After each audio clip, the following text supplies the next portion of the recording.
Ladies and gentlemen, good afternoon, and welcome to what is the 7th annual Depression on College Campuses Conference. You make the conference. What we have done is try to listen to your inputs and plan accordingly, and we've tried to, at various times, pick up on what is a diverse and comprehensive approach to college life. And that, at some points, has emphasized one facet some years. Other years, it's emphasized other facets. This year, for one of our keynote speakers, as we gathered, we decided we would try to address a segment that we had not yet incorporated. And it is my pleasure, as having been involved with this and being the executive director, I'm John Graydon, and I direct the University of Michigan Depression Center. And we wanted to tap into a different component. And to address that with you, I'm going to turn this podium over to Jonathan Metzl, who is a colleague, and he is going to introduce our keynote speaker, Ralph Williams. And I think we are in for a treat. So, Jonathan.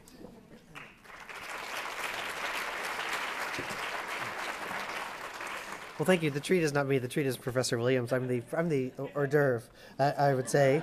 And really, the reason that I think I'm greatly honored to give this introduction, and that I think John asked me to do this, is because I'm somebody who lives in both the world of the humanities. I teach in LS&A and teach courses on the history of psychiatry, and also in the psychiatric world, where I see patients and do clinic.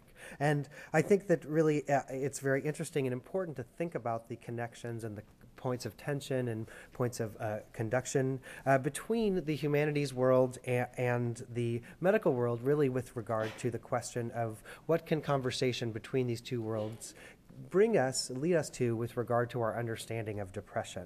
And I would say that particularly because depression is something that I think functions in three major ways on the humanities side of the aisle. And one is depression as an object of literary fascination, or something where people write about or think about what it might mean to be depressed, or representations of depression or mood disorders.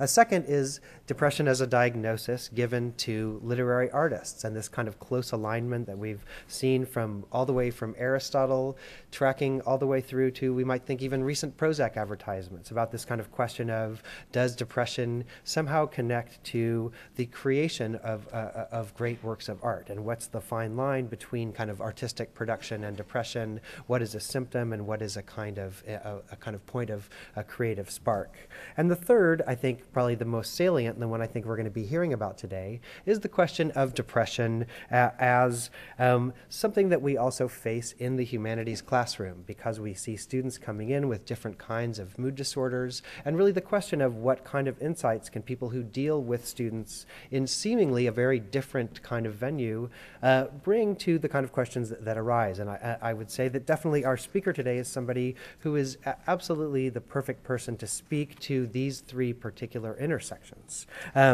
So Professor Ralph Williams is the Arthur Thurnau Professor of English in the Department of English, Language, and Literature here at the University of Michigan. He has incredibly studied 15 languages, including Greek, Hebrew, Aramaic, and he also uses Italian, French, Latin. He specializes in medieval and Renaissance literature, Shakespeare, literary theory, comparative literature, and biblical studies.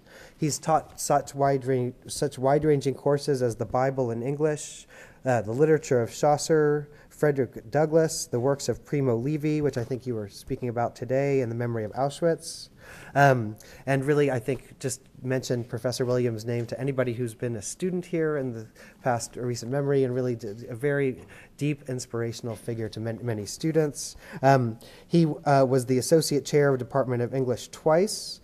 He was also Director of the Program of Study of Religion. He was also instrumental in creating and developing the Royal Shakespeare Company's residency program here at the University of Michigan.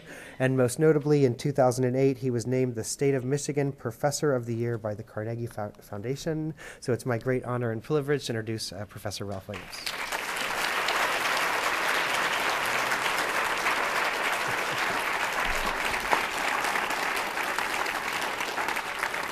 Thank you so much, Jonathan. I wish my mom had heard that.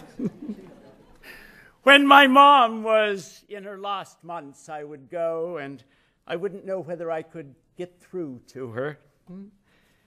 And I went once and she was quiescent. And I said, "Mom," nothing. "Mom," nothing. And I thought, well, what might bring a mother to the surface? And I said, "Mom, they made me an award at the university recently. And they said such nice things about me." And an eye flickered open. And she said, "Yes, but did you believe them, Ralph?" Mom was still in there. And all those languages, Jonathan, one of the happiest memories of my teaching career, most poignant, shall we say, was of a time when I was teaching a course, graduate level, on literary theory at the middle and end parts of the 20th century. And a woman of mature years at the end of one class said to me, "I'm terribly sorry, Mr. Williams, but may I bring my 8-year-old daughter to class next day? The babysitter has failed us." I said, "Well, of course." So she brought the child, and it was a lovely child. And I shook her hand, bade her welcome, and she went to the back of the room. She had a coloring book. And all during the hour, she colored, and she'd color like this, and then she'd like this at me, and color some more, and like that. And at the end of the hour, she'd been lovely, and I shook her hand and bade her she should come back.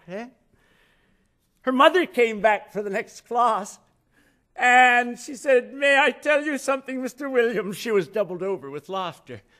And I said, "Well, of course." And she said, "Well, my daughter is a chattery child. She talk, talk, talk, talk, talk. But on the way home after your class, she was silent for 5 miles. And then she said, 'Mommy,'" "Yes, dear." "That Mr. Williams, is he bright?"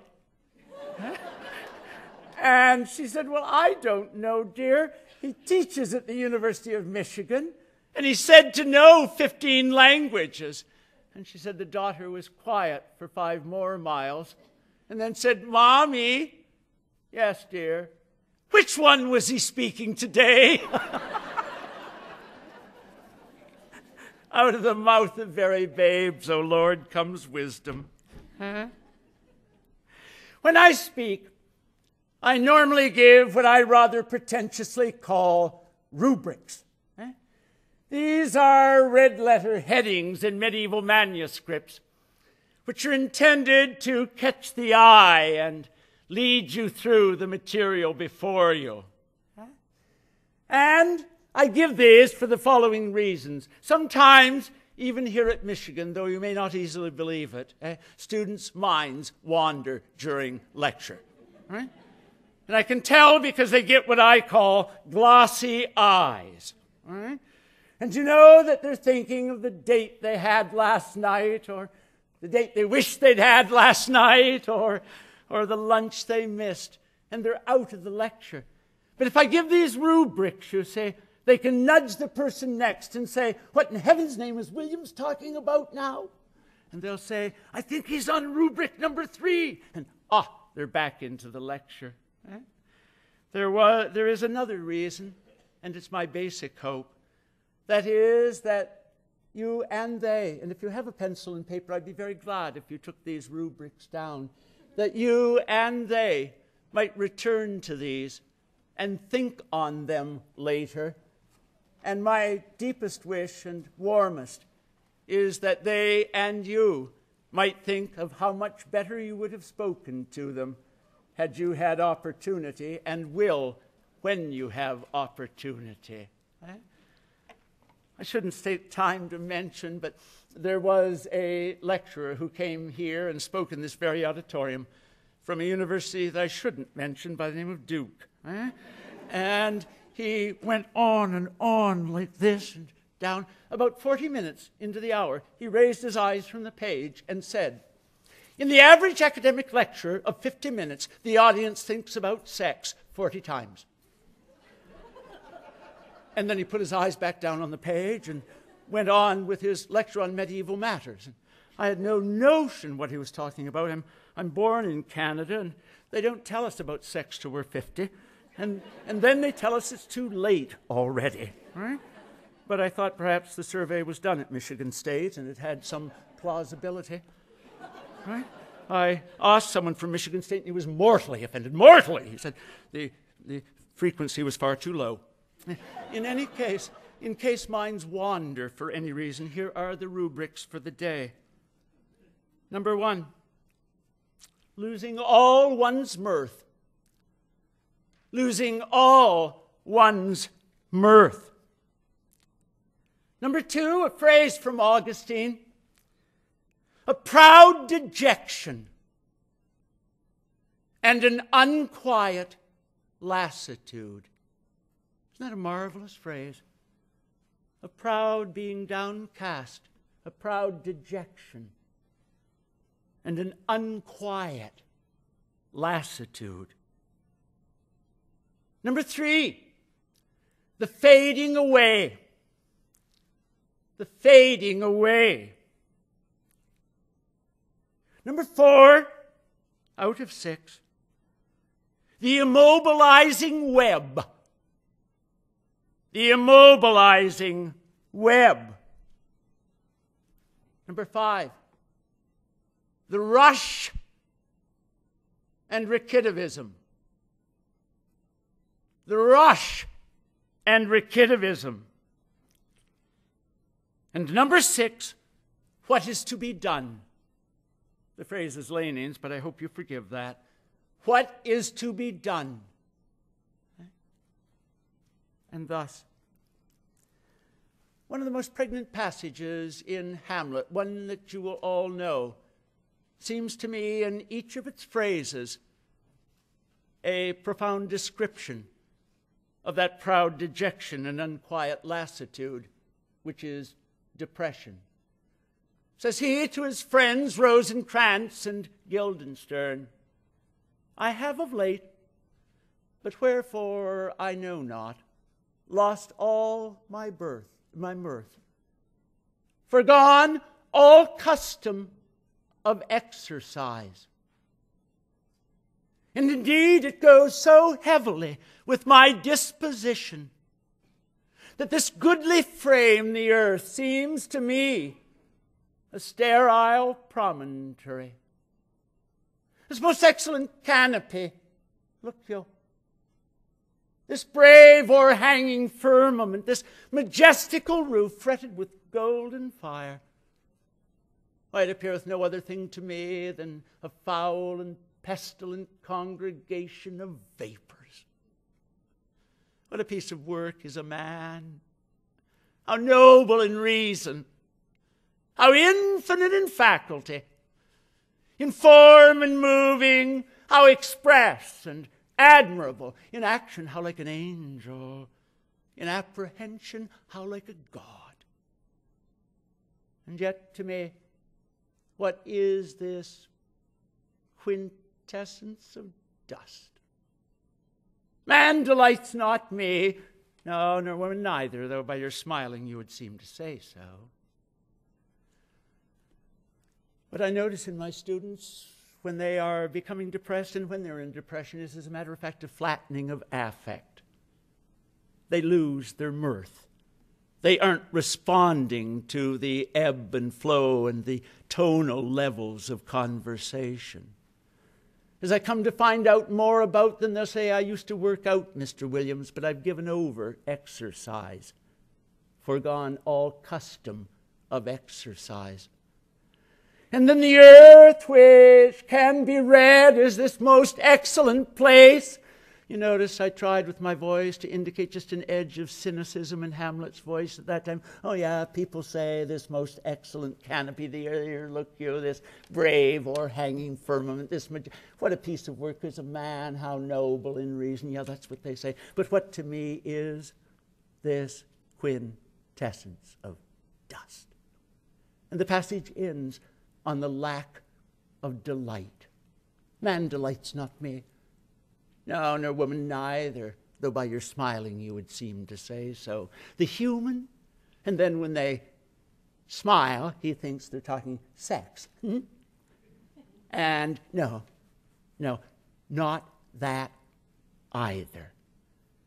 And so I begin with that as a literary representation. Now, Hamlet has reasons. T.S. Eliot said that he lacked an objective correlative. He had enough. His dad's dead. His uncle's on the throne, married his mother shortly thereafter, and he has the ghost of his father coming back and saying, kill your uncle, right? But please don't upset your mother, right? And howsoever you pursue this deed, taint not your mind. You know, that's the older generation, isn't it? Go and work out our agendas. Go kill on our behalf. And by the way, it's your uncle, but don't let it upset you too much. Don't let it upset you. Right? And I'll return to this, but the feeling of the younger generation is having been set by the elder generation, an agenda that they do not want to fulfill, and that the world may not allow them to fulfill the agenda that they have proposed to themselves. But to that in a moment. Number 2, a proud dejection and an unquiet lassitude. I spoke of the flattening of affect amongst my students as they are entering into a depression, especially a prolonged one. And the complexity of their inner disposition seems to me profoundly caught by that phrase of Augustine's. Characteristically, my students who enter into a prolonged depression have, on my observation, not only been bright, but even brilliant people. They are proud. But there's a dejection. They are looking down on themselves and their lives for some reason. And if we are to understand them, we need to understand the source of the pride in them. And then the reason why, associated with their pride, which we would usually think supportive, they feel depression, dejection. And the two are, I think, in ways which I will try to explain, profoundly interrelated. And I love that next phrase, an unquiet lassitude. A lassitude is usually temporary. I'm weary. And it produces, does it not, usually the will to sleep, to have recreation, to wait until one engages with the next goal. This one is a lassitude which is nonetheless unquiet. The person is uneasy. They can't get away from it, but they aren't quiet with it either. And it has no issue. And these two, then, the proud dejection, the unquiet lassitude, seem features of it. And let me speak of what, at least on my observation, and talking with them is often involved. You folk who are trained and expert in this will have your own way of translating these terms. I give you mine out of my experience. There is one which is associated in my students with being born now and coming of age now. Youth, for sometimes different motives, felt the same at the beginning of the 19th century, the later part of the 18th. It was called then the sickness of the age. We have our own, I think. And it's a state of soul, as a man by the name of Chateaubriand described the sickness of the age, as being one in which people felt that they had profound promise, deep abilities, and that the conditions of the world already pre-defeated them. That they would not be allowed the conditions for the expression of the excellence which is within them. And among my students, I found a deep, deep worry not so much about the current economic crisis, but the sort of situation which is involved in knowing that if we do not now change, we do not change what we do not know how to change now, we may go functionally extinct in 200 to 300 years. This is simply the case. And a long-term sense of things, the way in which they can contribute over a very long term, seems already foreclosed. And they are entering into an economy which has already been used up by my generation and previous ones. And they're preparing for medicine or law, and they know that the professions are already overstocked. And they want to come to think about their own identities. And they are in a situation where at a school like this, they are constantly being urged by many parents, not all. Yeah? Have you gotten an A? You'll never get into law school without all A's. Have you gotten it? Have you gotten it? How do you get it? Go to the professor and ask. I had a student come to me once in a course on great books, and this is symptomatic, not happenstance. Say to me, Mr. Williams, how do I get an A in this course?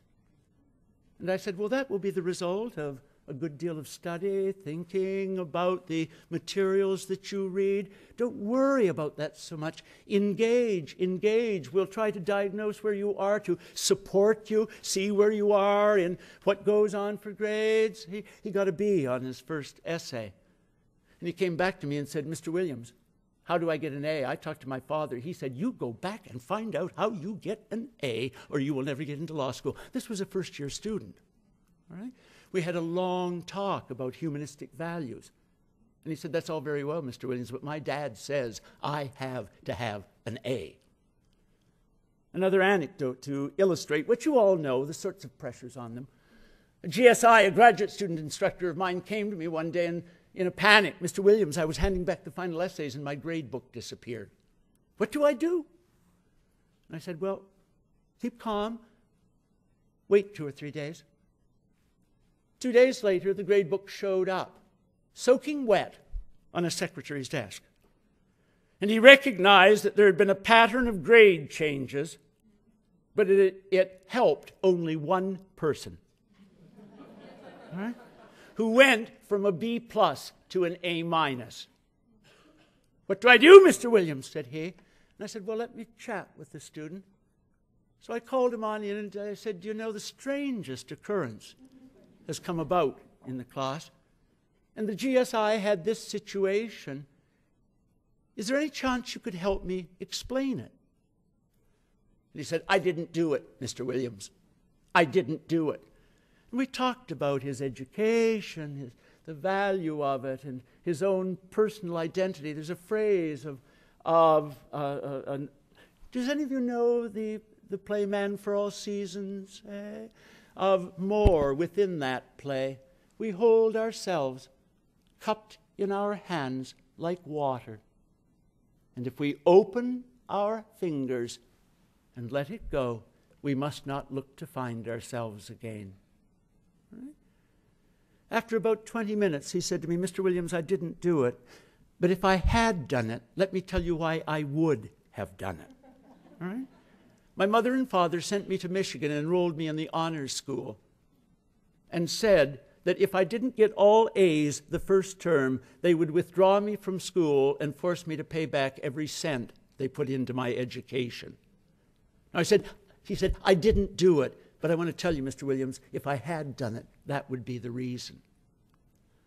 And so there is both general and oftentimes very particular pressures on these people in which they feel that their mobility is profoundly circumscribed individually and then long-term, that the economic conditions and now the ecological considerations of life make long-term projects, that bright-eyed long-term hope, implausible.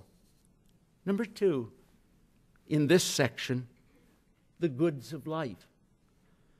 Another reason for their dejection, my students, between the ages, say, of 18 and 22 for undergraduates, is that they are at a point of discovering the limitations of time. Not simply that they are short on time, but that life is short.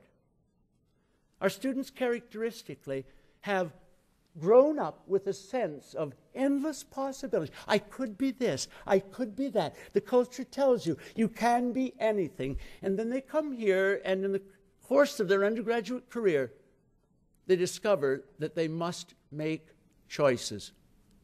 And that in making choices, they will not totally set aside thoughts of other things, but by and large, those will now not be largely developed in their lives. Samuel Johnson has a phrase which catches it very precisely. Says he, in a little work called Rasselas, the character says, the goods of life lie to the right hand of the road of life and to the left. And in moving toward the one, you inevitably recede from the other. They must learn, and we must help them cope with the sense of their limitations in time. And from my vantage point, the most disastrous of situations is where the students refuse to choose and think that they can defer choice forever and end up not realizing goods either on the right or on the left because the structure of our lives shuts it out. And so, helping them gain a sense of what it is in the adult world to be limited is profoundly important. Number 3, under Rubric 2, a phrase from Shakespeare at the beginning of Merchant of Venice. It is Antonio. In sooth, I know not why I am so sad. It wearies me. You say it wearies you. But of what it's composed, whence it came, of what elements, I know not. What we discover is that what is involved is occluded desire. In this case, a desire same-sex for Bassanio, a younger man who's been wealthy. Antonio is a working man. He's never had the life of Antonio. Antonio is young and handsome. He was born with wealth, but he spent it all through. And occluded desire, you can't speak it. Some of my students enter into a depression because of occluded desires of analogous to his. Portia begins the next scene with, in faith, my little body is aweary of this great world. And her weariness with life, she, rich and young, is that her will, sexual and otherwise, is occluded by the will of a dead father. And so a woman who feels her range of choice in the world occluded by other people's choices, familial choices. And deep-seated in these situations, again, of young people coming to their own identity, is the cause often of very, very deep and prolonged depressions as they come to try to accept and express themselves in a world in which there are still profound occlusions, even to the naming of desires. The result, in the phrase of a psychiatrist, which I found very penetrating. The result, what is depression? Said he in a conversation one day, Ralph. Well, depression is stalled mourning. Stalled mourning. A mourning that something has been lost, but ordinarily in the swings of moods, you might pass through it. But somehow the process is stalled. And one returns again and again and again and again to the sight of that sense of loss, of mourning and can't get on or doesn't get on. And the deep question for us, it seems to me, if that is true, how do you respond to that? Yea, does it seem a helpful phrase to you? Are you out there? Yea, can you nod or, look, yeah, okay. Is as a matter of fact, the duty is to somehow find ways of restarting life for them, of getting them off the point of that stalling where they return again and again. For my students, there is, and now I am with rubric number 3, often a fading away. I will notice a student with flat affect. I characteristically teach, most often, courses of 200, 300, 400 people. I have a curious, my students sometimes think a bizarre mind. That is, it is the case that within 2 or 3 sessions, I will recognize everyone in the room and where they're sitting. It gives them, and I mention to them that if they are absent, after 1 day, I will be worried. After 2, I will inquire, where's John? Right? After 3, I send out a hit gang. All right? Bring them in. All right? But I notice them flat affect, and then they fade away. And then by about a quarter of the way to a third of the way through term, a GSI will say to me, that person hasn't turned in the first essay, and they've been missing section. And then it will be, they didn't come to the midterm.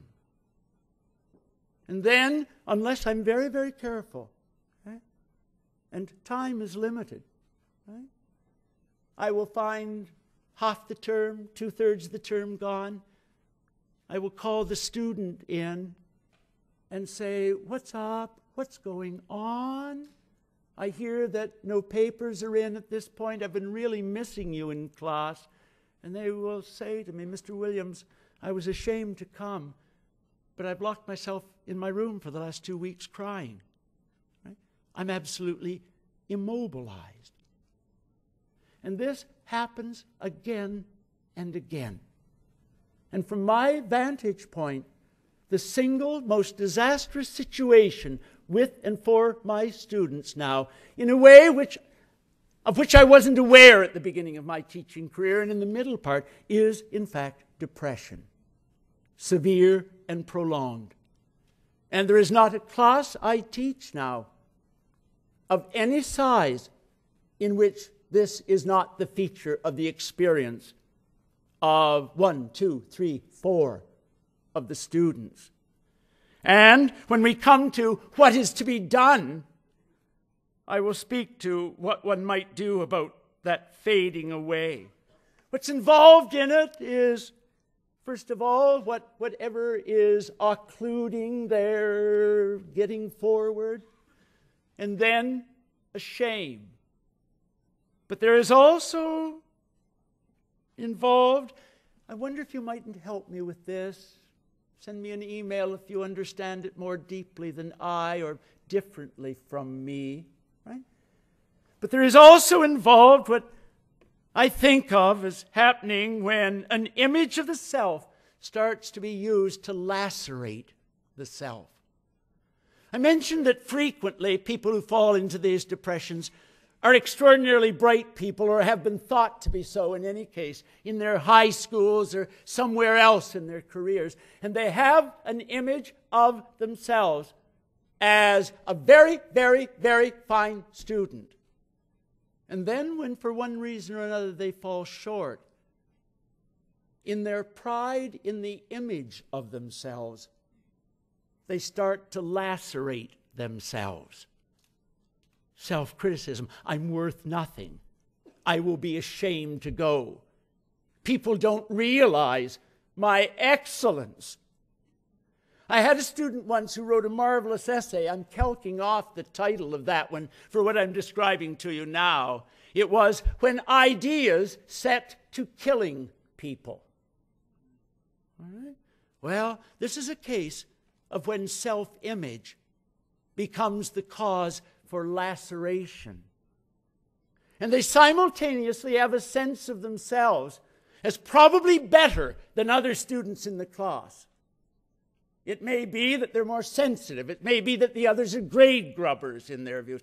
They will use these rationales, and yet they will lacerate themselves for not performing. And it's not a pretty sight. Not a pretty sight at all. And it will come sometimes as a great shock to them to be told that part of your problem is not self-derogation. More deeply, there's a funny form of pride going on. An unwillingness at last to put yourself out there and to be judged by your fellow students and to be given a response by your professors that says, you may not be the best yet, but you're on your way. We can help in the process. And because of their image of themselves built up over the years, perhaps, they will not accept that. And that's what's involved in part, it seems to me, in that dynamic of a proud dejection. And one has to, from my vantage point, help them work the distance and say, perhaps you need to renegotiate the image of yourself, or at least leave it to the side for a moment and give us the chance to respond to what you're doing, to offer your part to the conversation. I often remind them that if you're not in class, and if you're silent in class, you're not only sort of not representing yourself, not giving the other students the chance to know your mind, you're silencing your mother, your father, your grandparents, the institutions which made it possible to be here, the history of your people. We won't have that. And if at this point you somehow don't want to represent yourself yet, will you please represent them and their memories in conversation, trying to get the discussion off that proud dejection focused on the self? Well, number 4, the immobilizing web. And now I'm speaking to the particularly academic situation which I experience in responding to students. If I can get to them early, right? If the GSIs and I recognize early enough, I can suggest that they go to a counselor. I am not a trained therapist, and I don't pretend to be. I try to help them academically. I try to be understanding. I try to talk through our common human experience. But we have here at the University of Michigan, in CAPS, you all have heard of this and so on, right? A marvelous resource for the students. But characteristically, here is what happens. If it doesn't happen till late, it is even a greater difficulty. They will go to CAPS. I will not hear from them very soon because there's an initial process. Time is passing by. There are rules of confidentiality. The student may be seized up within herself, himself. Time goes by. Then, if they are having therapy, I may hear I will say, we have no work from you yet. I'm terribly sorry. How can I help? But the college rules say that I may not even give you an incomplete unless you have only one major piece of work yet remaining. I have no work from you. Help me. Time is going by. And then they'll bring a note from the therapist saying, I am seeing Miss So-and-so. Please give them accommodation. And I say, what does that mean? Is this a great danger? Are they on the edge of suicide? Some of my students have tried that. Right? Is it a case where the accommodation is, well, they can be late a week or so with an essay because they're really tied up in this? What does this mean? And then the student will come to me and say, Mr. Williams, I know the college rules, and I live by this one because I don't think it's good for them to be given incompletes, which then carry over the work into the next term, which then means they have a superplus of a load then, and they're all seized up in themselves, right? And they say, Mr. Williams, if I don't pass in this course, if I have to drop it, though there are psychological reasons that can be attested to now, that I might get a late drop, but I'll lose my scholarship. I'll have to leave the university.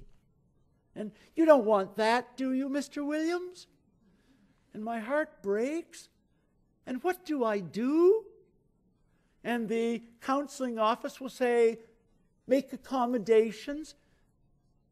And then, do I simply erase? Do I condescend to them by pretending that I can give them a grade when I have really no basis for doing so? Can I tell them that you don't need to achieve as the others need to achieve? What do I do? And this is, from my vantage point, the great difficulty.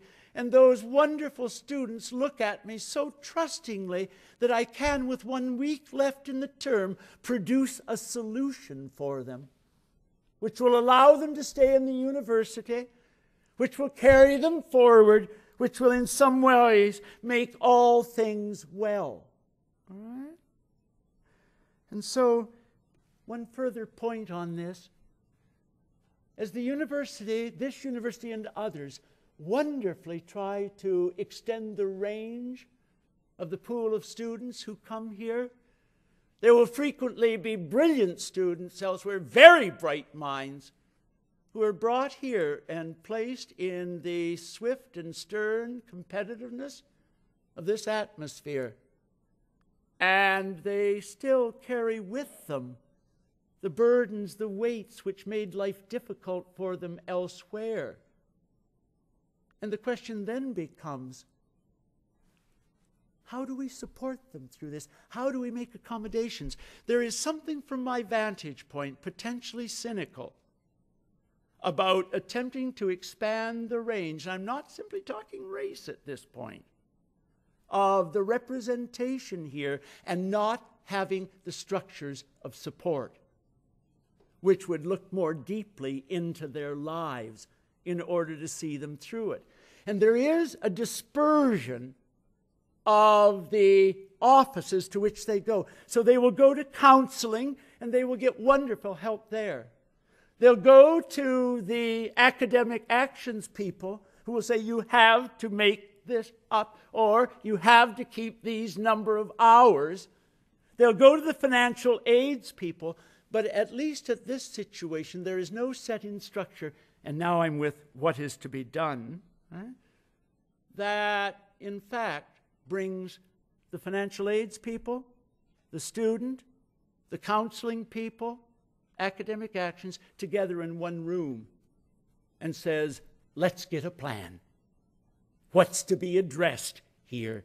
How may we all go about it to try to make the lives of these students most fruitful? I will make one mention of what I called the rush and recidivism. The students frequently, toward the end of the term, come to me, and there is a rush which draws them out of their depression. They go from office to office, they come to me. Everyone gets in a sort of excited state, trying to bring it off, and they draw themselves out and they produce something.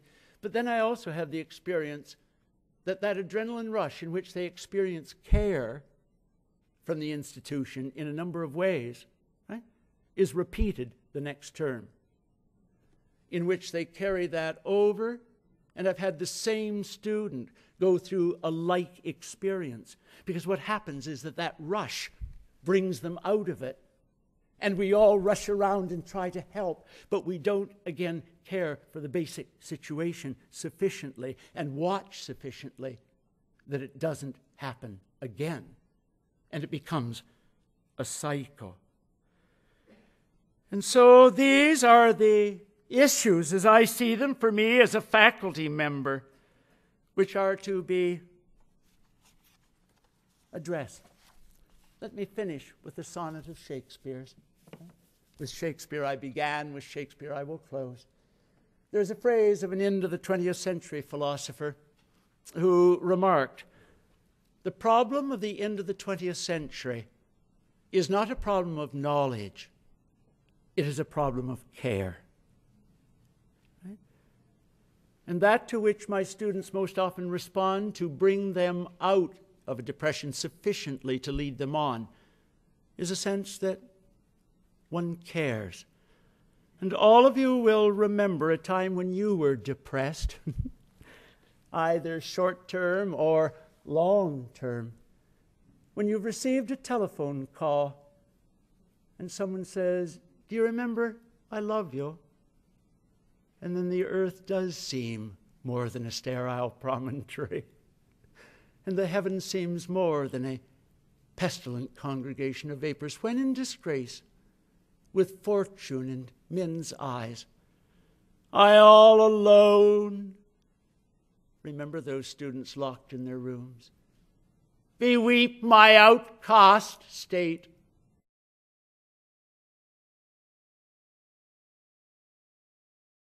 Myself and curse my fate, wishing myself like one more rich in hope.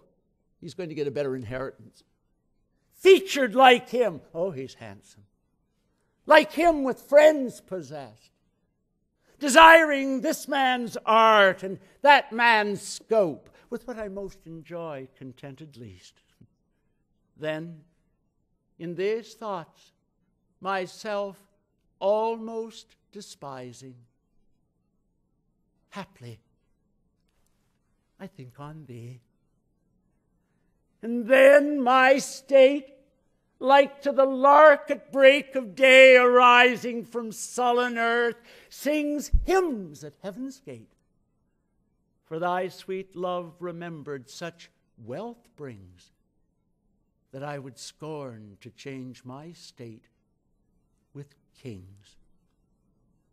The problem, proud dejection, unquiet lassitude, occluded desire, is perhaps best addressed by starting somewhere with care.